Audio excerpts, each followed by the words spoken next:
নমস্কার, দেখছেন talk to Bangla. আমি অভিষেক রয়েছে আপনাদের সাথে। এই মুহূর্তে যে খবর নিয়ে উপস্থিত হয়েছে, রাহুল গান্ধীকে সত্যি সংসদে দাঁড়িয়ে ইয়ার ইয়ার বলেছিলেন কথাটা, এবং সেটাকে নিয়েই একদম সরাসরি তীক্ষ্ণভাবে বিরোধিতা করছেন এই মুহূর্তে কিরেন রিজিজু, পার্লামেন্ট অ্যাফেয়ার্স মন্ত্রী।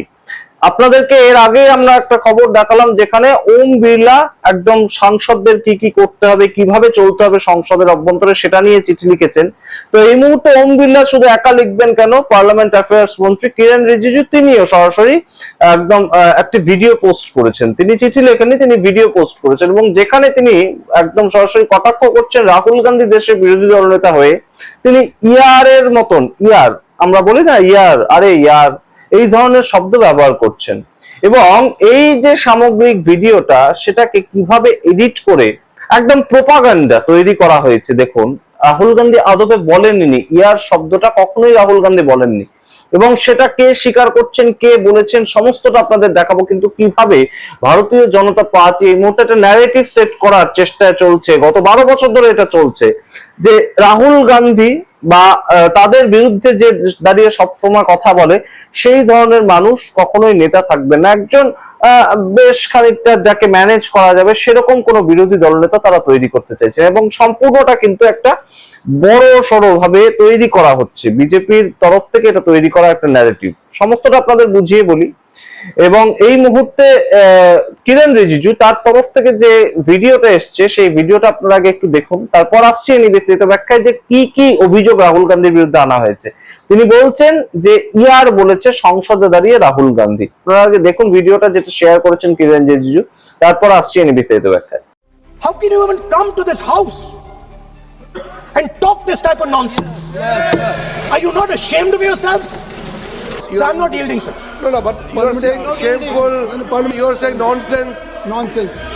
My request is, please use the word whatever you choose to use, but don't make it abusive. It doesn't. That's not abusive, my friend. Nonsense. Nonsense is not appropriate. I did not use nonsense, sir. You have used. You have used.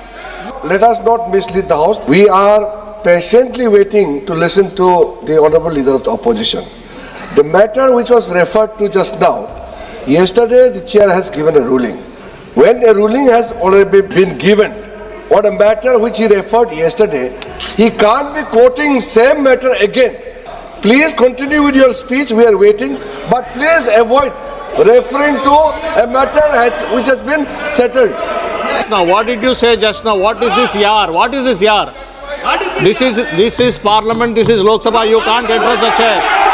You cannot address the chair with yar. What is this yar? Chairman साहब यार कह दिया तो क्या हो गया? कोई आफत आ गई है? No, not correct. No, there should be respect to the chair. You should know how to behave. No, not correct. You have been given permission to speak on the Honorable President's speech. Honorable Speaker has given It is not a permission that I'm being given, Speaker, sir. I am not being given a permission. It is my right. আপনারা দেখলেন কিরেন রিজিজুর সেই share করা একটা video, যদিও এই ভিডিওটা সম্পূর্ণ যে এডিটেড সেটা কিন্তু কিরেন রিজিজু নিজেই বলেছেন যে বিভিন্ন জায়গা থেকে ক্লিপিং কেটে কেটে আমরা এই ভিডিওটা তৈরি করেছি। কিন্তু সেখানে শোনা যাচ্ছে যে রাহুল গান্ধী ইয়ার কথাটা বলছেন, কিন্তু আদপে কি তিনি বলেছিলেন? সেটাকে সঙ্গে সঙ্গে এই ভিডিওটা পোস্ট করার পর সঙ্গে সঙ্গে মানিক্কাম টেগর, আপনারা জানেন কংগ্রেসের এই মুহূর্তে সাংসদ, এবং তাকে সাসপেন্ড করেছিলেন ওম বিড়লা। তিনি প্রতিদিন এসে সংসদ ভবনের বাইরে একদম বিক্ষোভ দেখান বিভিন্ন ইস্যু নিয়ে। তো সেই মানিক্কাম টেগর সঙ্গে সঙ্গে বলেছিলেন যে আদপে ইয়ার কথাটা রাহুল গান্ধী বলেননি। রাহুল গান্ধী বক্তব্য রাখছিলেন পেছনে, তখন আমি বসেছিলাম, আমি এই ইয়ার কথাটা বলেছিলাম। ইয়ার কথাটা আদপে বলেইনি রাহুল গান্ধী, কিন্তু তার নামে চালিয়ে দেওয়া হলো।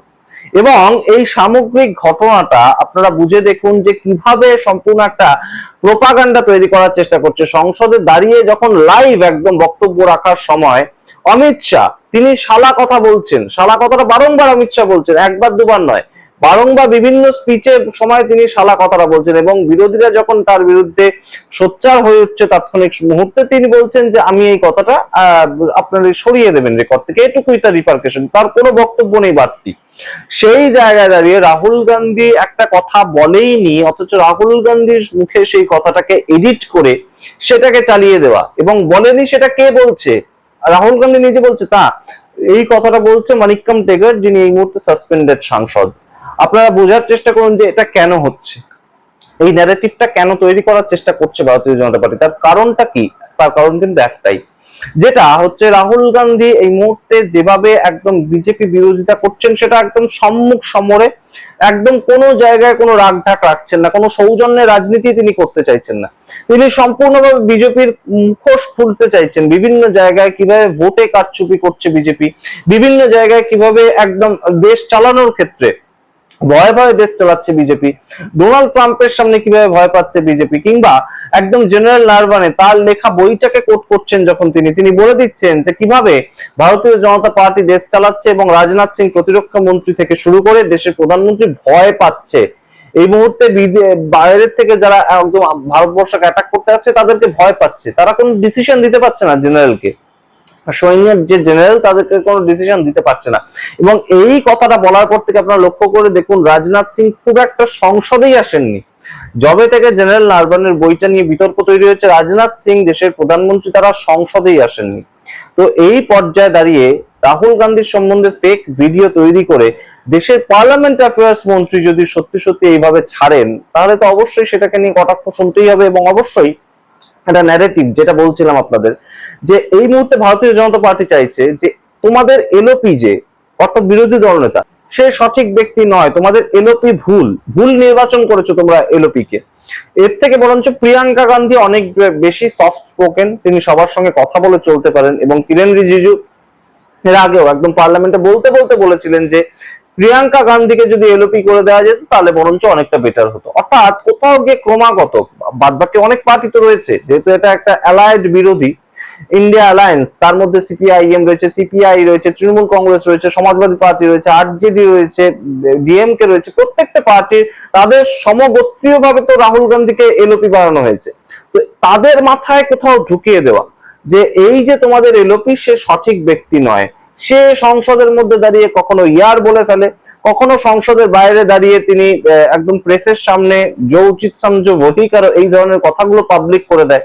এই ধরনের বিরোধিতা কখনোই ঠিক নয় এবং গণতন্ত্রের জন্য এই ধরনের বিরোধী নেতা সেটা কখনোই কাম্য নয়। বরঞ্চ প্রিয়াঙ্কা গান্ধীকে তোমরা তোমাদের বিরোধী নেতা করো, এটাও ঠিক করে দেবে শাসক দল। এই যে ন্যারেটিভটা পুশ করার চেষ্টা চলছে, সেটার কিন্তু একটা অন্যতম প্রতিফলন যে একদম ফেক ভিডিও, যেটাকে একদম ফেক হিসাবে চিহ্নিত করছেন মানিককান্ত টেগর, যে আমি আর বলেছিলাম আদৌ বলেইনি রাহুল গান্ধী, সেটা করার একটা কেন্দ্রবিন্দুতে একদম সরাসরি কিন্তু নিয়ে এলেন বিষয়টাকে কিরেন রিজিজু, পার্লামেন্ট অ্যাফেয়ার্স মন্ত্রী। তার মতন একজন গুরুত্বপূর্ণ মন্ত্রী যদি এই ধরনের ভিডিও শেয়ার করেন, তাহলে অবশ্যই প্রশ্ন ওঠে সেই নিয়ে।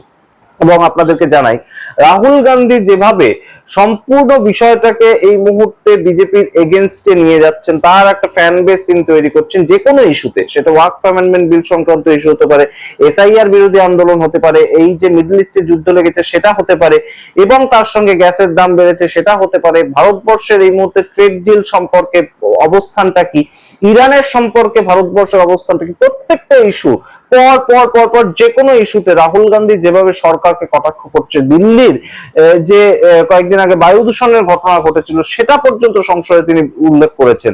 প্রত্যেকটা জায়গায় সরকারকে যেভাবে কটাক্ষ করছেন এবং রীতিমতন কোনো রাগঢাক না রেখে একদম ডাইরেক্ট অ্যাটাক যাকে বলে, এপস্টিন ফাইল, এপস্টিনের সঙ্গে হার্দিক পুরীর সম্পর্ক, প্রত্যেকটা জিনিস তিনি একদম তুলে আনছেন। তো সেই জায়গাটা কোথাও গিয়ে হয়তো বিজেপির এই মুহূর্তে হজম করতে বেশ একটা অসুবিধা হচ্ছে। তাই জন্য কখনো ওম বিড়লা তাকে থামিয়ে দেওয়ার চেষ্টা করেন, কখনো ওম বিড়লা তাকে চিঠি লেখেন, তাকে উদ্দেশ্য করে নাম না করে হলেও চিঠি লেখেন, কখনো আবার কিরেন রিজিজু তার সম্পর্কে এই ধরনের ভিডিও আপলোড করেন যেটার আদপে কোনো ভিত্তি নেই। এর আড়ালে কি হচ্ছে বলুন তো? আদপে দেশের প্রধানমন্ত্রী সংসদে আসছেনই না এবং দেশের বিরোধী দল নেতা তাকে বলতেই দেওয়া হচ্ছে না সংসদের অভ্যন্তরে, এবং বললেও তার সম্বন্ধে ফেক প্রোপাগান্ডা ভিডিও ছড়িয়ে দেওয়া হচ্ছে। আপনাদের সামনে রাখলাম পুরোটা, আপনাদের মতামত দেখার অপেক্ষায় রইলাম। দেখতে থাকুন টক টু বাংলা। অবশ্যই টক টু বাংলা ইউটিউব চ্যানেলটিকে সাবস্ক্রাইব করুন এবং অবশ্যই ছড়িয়ে দিন টক টু বাংলা, কারণ এই ধরনের ভিডিওগুলো আরো মানুষের কাছে পৌঁছে গেলে মানুষ দেশের সংসদে কি হচ্ছে, গণতন্ত্রে কি হচ্ছে, দেশের সবচেয়ে বৃহৎ পঞ্চায়েত সেখানে কি হচ্ছে তারা জানতে পারবেন সবাই। আপনারা অবশ্যই ছড়িয়ে দেবেন এই আশা করে পরে আবার কোনো পর্বতে দেখা করব। এবং অবশ্যই এই মুহূর্তে ভারতবর্ষে যে সংসদ চলছে সেটা কিন্তু এই যে বাজেট সেশন সেটা প্রায় শেষ হতে যাচ্ছে, আগামী 2রা এপ্রিল সেটা শেষ হবে। তো তার আগে যতদিন চলবে এই মুহূর্তে ভারতবর্ষের শাসক পক্ষ বা ভারতবর্ষের সরকার তাদের পক্ষ থেকে একটা রিকোয়েস্ট করা হয়েছে যে শনি রবিবার করেও যাতে সংসদটা চালিয়ে যে পেন্ডিং কাজগুলো রয়েছে সংসদে সেগুলোকে শেষ করা যায়। এখন দেখা যাক বিরোধীরা কি বলে এই নিয়ে, সেই নিয়েও আলাদা ভিডিও প্রস্তুত করবো। আপনারা অবশ্যই সাবস্ক্রাইব করতে ভুলবেন না টক টু বাংলা ইউটিউব চ্যানেলকে। ধন্যবাদ।